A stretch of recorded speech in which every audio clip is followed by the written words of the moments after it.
C'est un problème ancien qui découle des négociations de l'Afrique du Sud, où tous les acteurs politiques à l'époque avaient convenu, selon l'article 2 de la Constitution, qu'il fallait mettre en application. Dès lors que cette disposition pertinente de la Constitution a été mise en application, je ne vois pas comment on peut se dérober dans l'applicabilité de cette loi.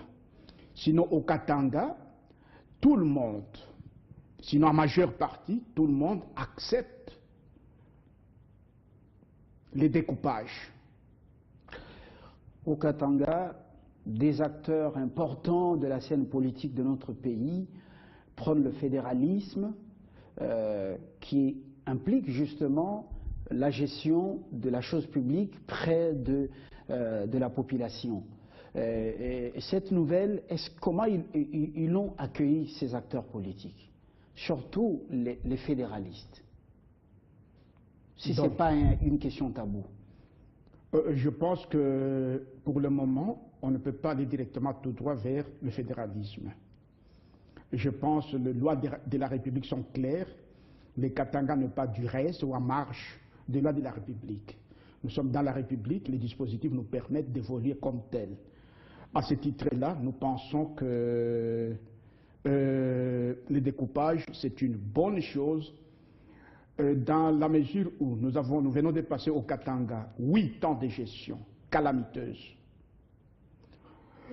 Au lieu de l'embellie seulement de la ville de Lubumbashi, avec les concours de la presse mis en contribution, on parle chaque jour que ça marche au Katanga. Le Katanga, c'est comme dans une famille où il y a un papa riche, où les enfants dorment affamés chaque jour. Je ne vais pas entrer sur ce terrain. Quel est ce papa qui est riche et quels sont ces enfants qui sont pauvres? La réalité est connue. Je voudrais qu'on rentre dans votre fief, Sokatanga. Que dit réellement la population? Après avoir suivi que le Katanga est désormais, comme tant d'autres provinces, morcelé en d'autres provinces.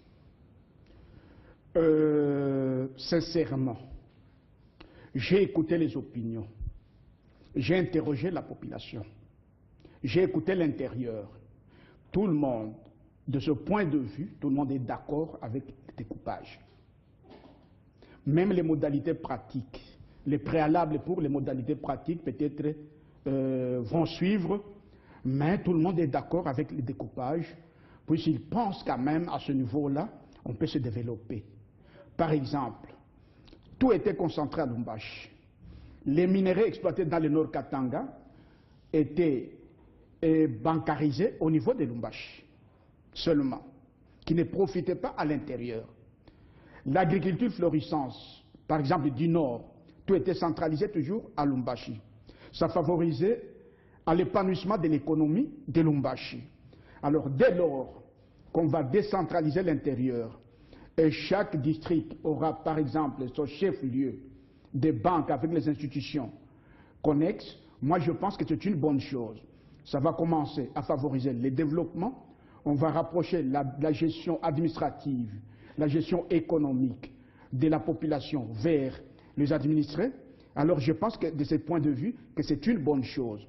Et nous sommes très favorables à ce point de vue.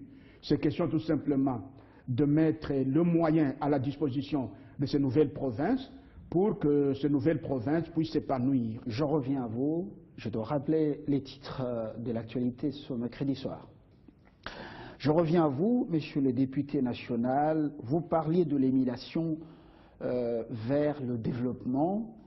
Vous avez parlé d'une gestion chaotique en 8 ans de la province, avec le problème des rétrocessions. Est-ce que toutes ces provinces auront les chances égales pour décoller?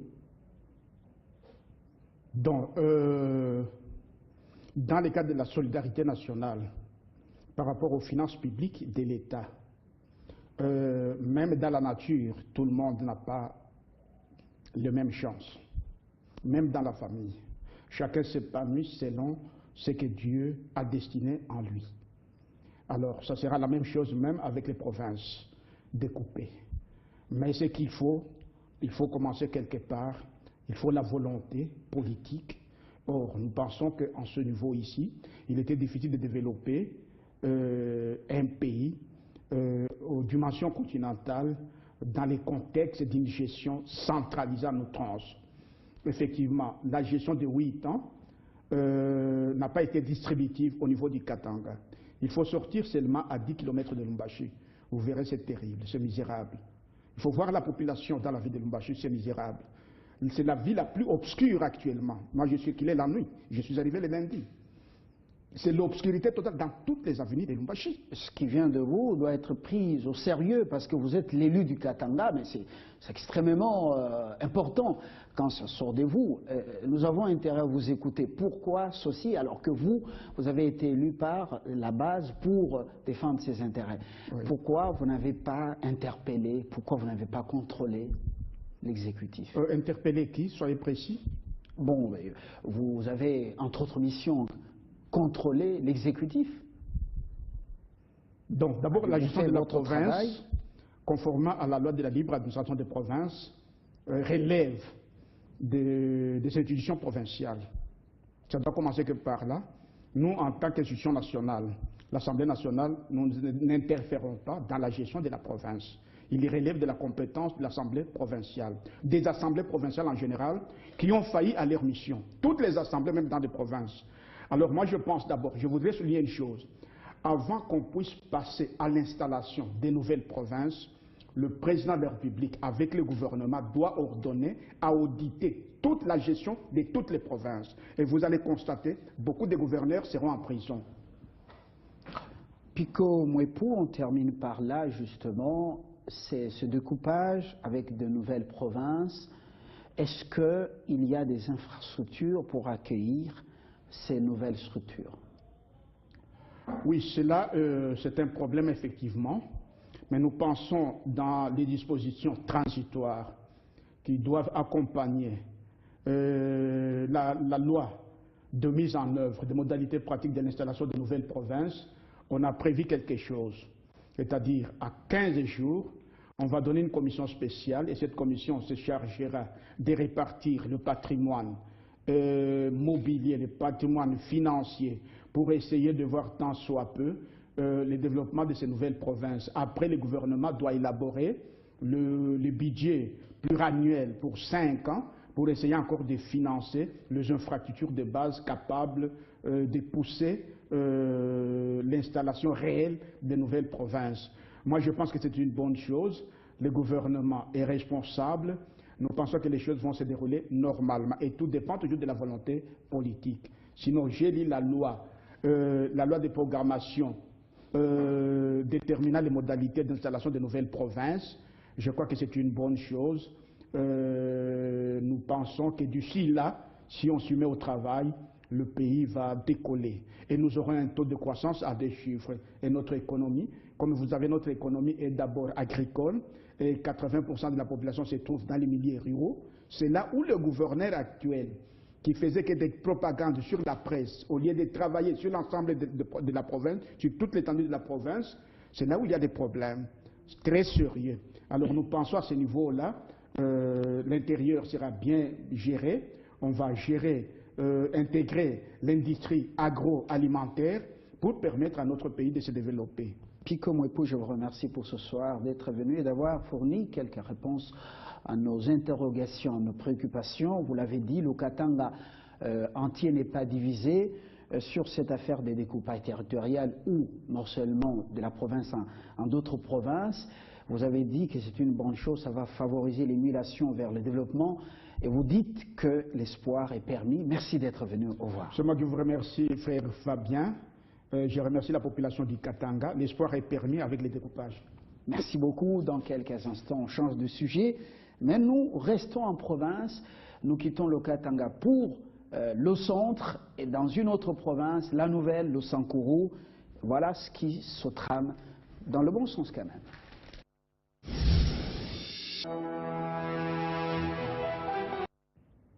Je reçois Louise Yema. Elle est justement issue de la province du Sankuru, la nouvelle. Vous êtes politique. Bonsoir madame. Bonsoir. Bonne fête de la femme. C'est encore le mois de mars. En tout cas, merci beaucoup. Vous vous souvenez qu'il y a une année, on vous a reçu sur ce plateau pour parler de ces femmes, ces héroïnes dans les milieux ruraux qui travaillent beaucoup plus que les hommes et qui méritent les honneurs en ce mois de mars. La nouvelle province, avec pour chef-lieu Sankourou, l'aérodrome de Lusambo, la capitale même de votre province, la CTB a annoncé avec près d'un demi-milliard d'euros pour la modernisation de la piste. Comment avez-vous accueilli la nouvelle? En tout cas, nous avons accueilli la nouvelle avec beaucoup de joie. Et cela a honoré la journée de la femme du Sankourou. La journée internationale de la femme du Sankourou était honorée par cette nouvelle-là, puisque nous sommes en train de remercier sincèrement le chef de l'État, le président Joseph Kabila Kabange, qui a accepté d'introduire le processus de décentralisation dans notre pays. C'est une vision qui va permettre... On découvre justement la ville de Lusambo, oui. L'ancienne capitale du Grand Kasaï, justement, un coin très enclavé. Oui, oui. Voilà. Donc ça, c'est les images aériennes, la vue aérienne qu'on a prise justement parce qu'on est passé par là. Voilà. C'est ça. Puisque le processus de décentralisation va permettre de développer tous les coins et recoins de notre pays. Et pourquoi pas le Sankourou. Et voilà, nous sommes à Lusambo, dans le chef-lieu de la nouvelle province du Sankourou, longtemps enclavé, mais aujourd'hui en voie de désenclavement total. Donc nous disons grand merci au chef de l'État, nous disons grand merci à l'initiateur du projet, le honorable sénateur Léonard Chiokitondo, qui ne cesse de toquer le porte pour désenclaver le Sankourou. Puisque désenclaver le Sankourou, c'est réunifier la République. Vous voyez que le Sankourou est juste au centre du pays. C'est le cœur de la République démocratique du Congo, mais longtemps enclavé. Nous pensons que quand il y a des aéroports modernes et que les gros appareils vont atterrir, nous aurons un souffle. Il n'y a pas de Congolais dans ce pays qui souffrent comme les Sankourois, compte tenu de voyages aériens. Puisque pour quitter Sankourou, Kinshasa, aller et retour, il faut aller dans les $1000. Pendant que dans d'autres provinces, ce n'est pas le cas, c'est 200, c'est $400. Pourquoi tout ça? Puisque mauvais état des aéroports. Donc nous disons grand merci au chef de l'État, nous disons grand merci à l'honorable sénateur Léonard Chiokitondo qui a initié ces projets. Lodja, c'est un centre important de cette partie du pays, avec déjà un aéroport national, justement, des gros porteurs y atterrissent. Quel est l'apport que pourra apporter, une fois cet aérodrome transformé en aéroport national au niveau de Lusambo? Quel apport pour une cité au cœur donc dans une forêt? Je ne vous cache pas, même au niveau de Lodja, l'aéroport n'est pas moderne. Ce n'est pas pour rien que nous sommes en train de payer très cher. C'est compte tenu de l'état de l'aéroport. Ce n'est pas modernisé. Donc nous avons un problème. Et nous sommes en train de demander à toute personne de bonne volonté de songer encore ce genre de projet, comme ça va se faire à Lusambo. C'est déjà en voie d'exécution, que ça se passe dans toutes les villes du Sankourou. La Lumumba-ville, attends, Djumbé-ville, attends, Lodja-ville, attends, Benadibeli, attends. Donc nous sommes en train d'attendre. Et je n'oublie pas, nous sommes pendant le mois de mars. Le deuxième remerciement au chef de l'État, c'est puisqu'il accepte et il soutient l'autonomisation et la participation politique de la femme congolaise. Nous sommes en train de demander à tous les hommes de ce pays de s'adhérer, de s'accrocher derrière la vision du premier homme de la République. Est-ce que ce sera facile dans des partis politiques? Vous êtes, en fait, vous n'êtes pas très écoutés. Du moins, quelques partis, le constat est fait. Vous êtes déstabilisés les femmes, vous êtes moins écoutés. On considère que vous devez plus applaudir, pot de fleurs plutôt que leader. Vous pensez que c'est facile, les hommes vont vous céder la place. Comment, quel combat vous allez mener pour les faire fléchir? C'est ce que je demande. Comme le président de la République soutient cette vision de soutenir pour que la femme ait la parole, pour que la femme décide dans ces pays, pour que la femme fasse la gestion de la chose publique, il faut que tous les hommes adhèrent à la vision du premier homme de cette République. Je pense que c'est une demande que j'ai faite aux hommes, puisqu'ils ne font que des crocs à jambes, ils ne font que des blocages aux femmes.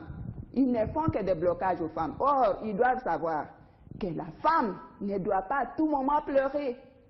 Ça, c'est une souffrance plus aux hommes. Puisque la femme, c'est la dernière créature de Dieu. La femme est aimée par Dieu.